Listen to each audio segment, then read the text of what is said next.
زه خپله اراده لرم ملګرو ته مې مکرر وارونه ویلي دي مال په دغه حجره کې قبر کاږم ځان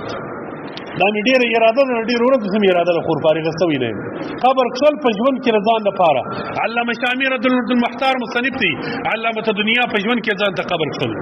ډېرو علماو ائمو کښلي وه بیا به ورتلل یو ګړی به دا قبر بغل ته خالي کښېنستل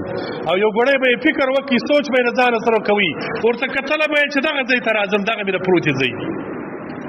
خونه م راڅه پاته ده کور م راڅه پاته دي بنګله م راڅه پاته ده بچان مې م پاته دي موټر به مې م ولاړ وي دنیا به م ولاړه وي دا غر به م ولاړ وي اسمان به مې مځکه به مې دا کوټې به مې خو ته به نه یې په دا خاورو کې به پروت اله العالمین قرآن پاک کې فرمایي وایي ته د ګړۍ د ځانه سره سوچ وکړه اله العالمین وایي ته څوک یې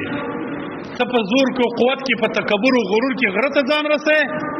د غره سره مساوي نه یې مساوي تفاسیر لاندې لیکي وایي دا فکر وکړه غر ته چې دې وکتل دا سوچ فکر د ځانه سره وکړه چې ګوره دا غر به وي زه به نه یم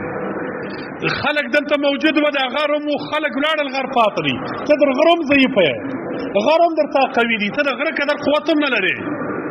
چې نه لري دا تکبر او غرور دې له کومه ځایه پیدا سوی دي پر غره باندې خو انسانان خیږي دی غږ نه کوي پر غره خلک لوړ اوړي دی آرام دي ستا دا غرور او تکبر په کوم ځای کې چې زه یو څوک یم بس دا نفس دی هیڅ یې نسته دا شیطان دی هیڅ یې نسته